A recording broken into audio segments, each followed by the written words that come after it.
Ladies and gentlemen, welcome to this episode of the Players NIL Insider Podcast. My guest today is Darren Heitner. In doing my homework, Darren, your resume is pretty long, but I'll just say that you are an authoritative legal voice in the area of name, image, and likeness, but you have a background in obviously all types of law, including intellectual property, which probably prepared you for this. But Heitner Legal, author, attorney, agent, intellectual property expert, welcome to the podcast. Thanks so much for having me. Well, I appreciate the work that you do. I read it regularly, and you have become one of the leading voices on the legal aspects of name, image, and likeness. We are currently in the holding pattern because of a major proposal that's being considered, and it's roughly referred to as the NCAA versus House proposal. Can you just give our viewers a quick overview on what that proposal includes and what it might entail? Well, let me first say that I wouldn't necessarily characterize the industry right now as being in a holding pattern. In fact, having been in the space for now 3+ years, I have never seen as much transactional activity on what I would call the real NIL with existing brands and athletes, but also in the collective space than ever before. So even though there is this potential for a settlement with respect to the House, Hubbard, and Carter cases, that really has not created a situation where there's a standstill. At the same time, it has created a lot of questions, particularly within athletic departments, not so much for athletes, but really primarily the compliance departments. So let's talk briefly about what those cases are and then what this settlement could do. Those 3 cases, but we typically just abbreviate it and say House v. NCAA. It's the same plaintiff's counsel who are handling those 3 cases. They're all based on this theory that the NCAA, the power conferences, have committed antitrust violations and, in a sense, restricted competition and opportunities for athletes in the past, and perhaps even going forward. What we are presented with currently is not actually a settlement, despite what many journalists and other commentators are saying. Instead, there have been very loose, non-binding terms that were presented and agreed upon between plaintiffs' counsel and various schools that represent the power conferences. And we're in this period where the parties are attempting to work out what the actual terms of a binding long-form agreement would look like. In fact, in the House case, I believe it was, there has been a school that has attempted to intervene and prevent a settlement from being executed and binding on not only the power conference schools and that are within the litigation, but all NCAA schools that will have to bear this burden on the monetary side of a potential settlement. And interestingly, the plaintiff's counsel has responded, at least in part, in saying there is no settlement yet. But what will it likely look like if there is something that's passed or that is signed and then approved by Justice or Judge Claudia Wilkin, who is overseeing the House case? We know that there's going to be a significant component with respect to back pay. I believe it is roughly $2.7 billion going to athletes going back 4 years prior to the initiation of the litigation, which is a restriction placed on antitrust cases, going through to athletes, I believe, until the settlement would be reached. And it would be split up differently depending on the athlete, the sport that he or she plays in, et cetera. And then there's this going forward component where the parties intend to create a revenue sharing system. So we were talking, Darren, about the deal flow that you're seeing.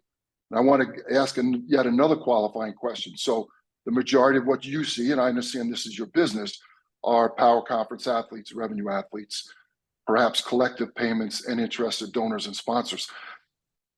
Are those deals tied to social media and NIL, or are they tied to perform? Not, I know not tied, but are they connected to athletes because they can run fast and jump high?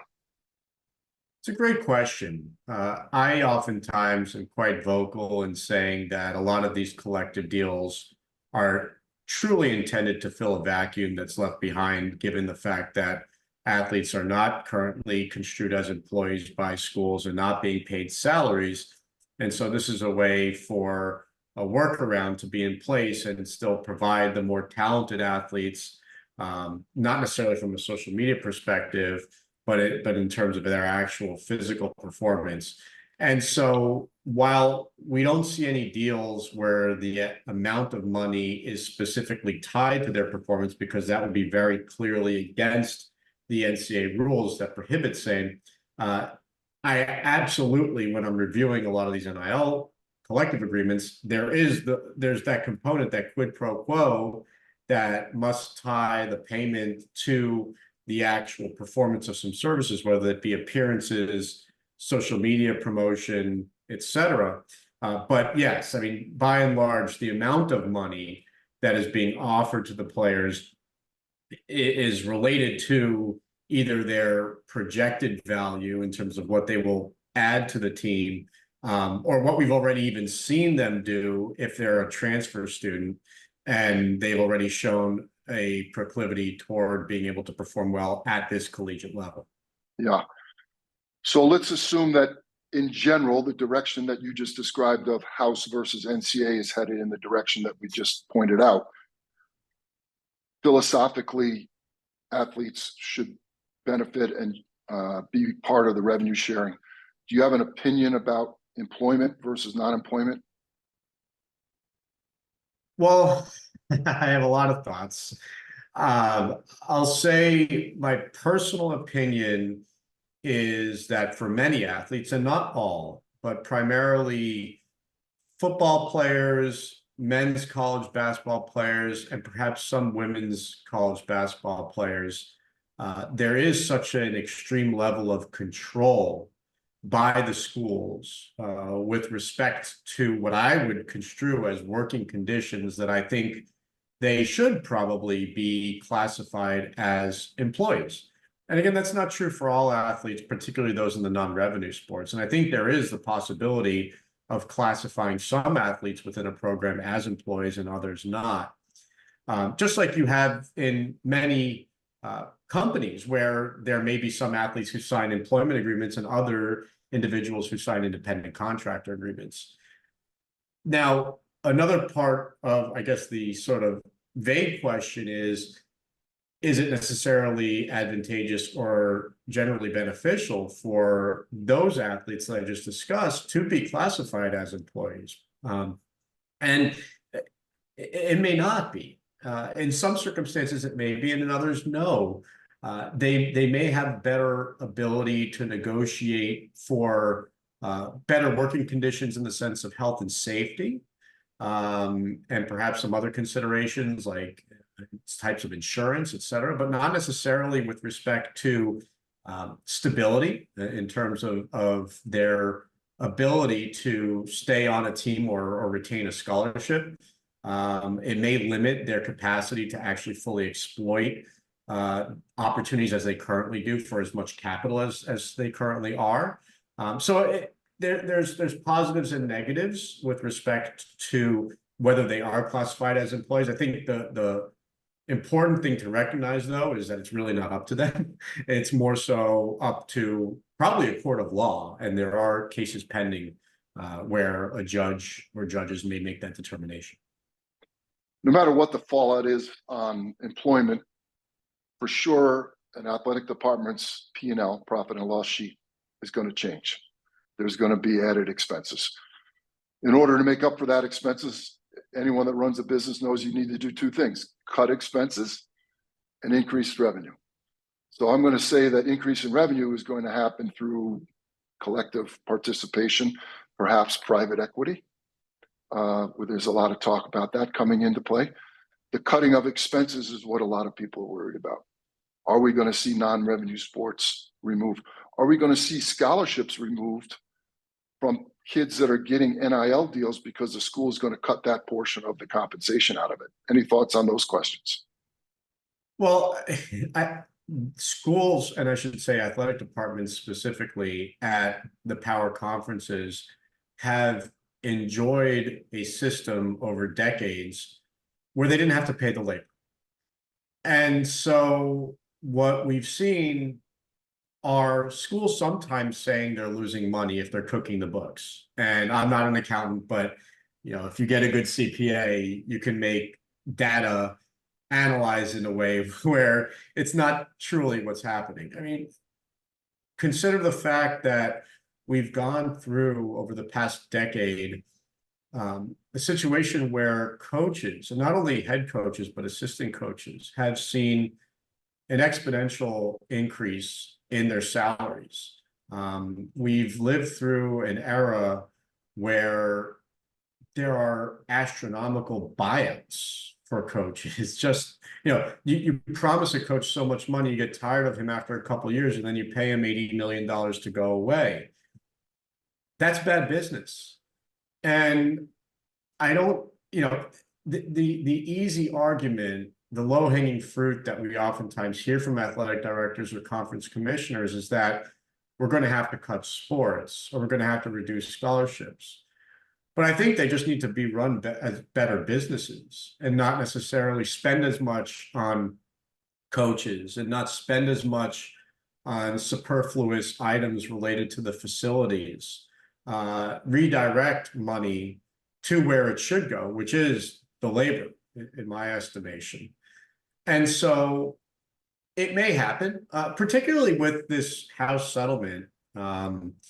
If it does actually reach a long form that is signed by everybody and it goes to the judge and it is approved, I do believe that those schools that really weren't a part of the discussion and never really signed on or approved even non-binding terms will feel a crunch because they have had to balance their budgets over the past few decades. They are either running a small profit or deficit. And if they're now stuck with a bill where they have to contribute either on the back pay portion or going forward, it's going to make their lives more difficult. And they may not have the same capacity as the power schools do to be better business people and instead have to cut some sports. That may be a reality of all of this. So I would focus my attention more towards those schools that actually may be telling the truth, as opposed to the gargantuan schools with the massive budgets who have been spending tens of millions of dollars on their coaches on an annual basis. I think coaches' salaries and facilities are at risk. I think they probably should be because some of these facilities are outrageous. Before we conclude this, here's a question that I get asked almost every day when I talk to young people, and I've talked to thousands of them. Someone that's interested in sports business, sports marketing, sports management, given this new horizon, this new reality of college athletics and moving towards high school, if you were a young person, if you were counseling a young person today, what are the industries that are going to benefit from this new normal? Any thoughts on that? Well, I think literally every part of the sports business benefits. I think there are more warm bodies and intelligent people needed within the athletic departments, particularly in the compliance departments. If we do go towards a revenue sharing system, I think you'll also have to expand and perhaps bring in general managers and assistant general managers and people who can sort of manage this cap and then also put together contracts in place with these athletes. So there's going to be a lot of new legal jobs in that area as well. I think as the industry continues to develop it, you'll also find an increase in demand for reputable agents to assist athletes in procuring opportunities, negotiating them, and again, legal to review the fine terms and get it to a fully executed agreement. We talked a little bit about cooking books. Well, accountants, CPAs, I mean, any sort of service provider, financial planners, there's tremendous opportunity in this space as it continues to grow. I was having a conversation with someone earlier today who is actually in school right now and has a lot of really strong connections to athletes. And, I've heard that tall tale for a long, long time. But before NIL, before July 1, 2021, a lot of those people who had those strong connections, the only way in was to represent them in their professional capacities. And by then, a lot of these athletes, the pool gets a lot smaller once you go from really high school to college and then college to pro. And now you can even represent a lot of high school athletes. And so those relationships only go so far. And oftentimes people get surprised because those athletes want the more reputable, experienced agents when they go to the professional level. But there's so many college athletes out there now where people can get their feet wet and have an opportunity to work with a lot of these players who just aren't getting the attention of agents, or there's just so many athletes that agents cannot provide the necessary services to all these people. So there's just opportunities abound. I can't imagine if I was going through school now and had the opportunity to break in, I wouldn't know where to look because there are so many opportunities, which is great. I had started my own sports agency going into law school, and it was an extreme challenge. I think it would have been a little bit easier if I were to do that today and going through law school now and trying to do the same thing, just because there's more opportunity. I can't let it go. Take it from an attorney that we need more attorneys. That was a great line. All right, so here's my last question, then we'll get to the self-promotion part. Oh. Is NIL, as originally designed, a failure? Complex question. I mean, NIL, there's no real designer of NIL. This goes back over a century to the creation of an idea of rights of publicity, which is derived from an individual's right to privacy. My beef with everything that happened prior to July 1, 2021 is that the NCAA decided that it was going to prevent a certain class of individuals from enjoying those rights of publicity. So, that said, if we're looking at it from the perspective of whether this has been done wrong since July 1, 2021, I would only place blame, as I've done for many years, on the NCAA and its prohibitions. And we've even seen courts of law strike down prohibitions that have been put in place by the NCAA, including the very important one with respect to essentially utilizing NIL as an inducement to recruit players to commit to and or enroll at universities. So in general, I think it's been a blessing, because I can't tell you how many stories that I've heard either secondhand or that I've been involved with firsthand of athletes coming from nothing, from deplorable socioeconomic circumstances, to now being able to feed their families, to buy their mothers their first homes, to just be entrepreneurs and learn what it's like to be business people that you can't learn in school. This has been overwhelmingly successful. Have there been bad actors? Absolutely. That's going to happen in every industry. There's nothing that anyone can do to completely prevent that. I think it's important to expose it. And ultimately, good industries, those types of people have their few seconds of fame and then they exit. And I think with time, that's what you're going to continue to see as this industry evolves. Yeah, for the record, I'm a huge fan. I think it's given us a platform for kids to change their futures. I'm disappointed that more kids are not able to take advantage of it. And mostly that comes from administrators and coaches who have rejected it so far. But I believe at some point that will change. That's just my personal opinion. Darren Heitner, Heitner Legal. If people want to learn more about you, how can they find you? How can they follow you? Tell us about your newsletter. This is your self-promotion moment. I don't love it, self-promotion, but the newsletter, I do put a lot of effort into it, and it's published once a week on Fridays on LinkedIn.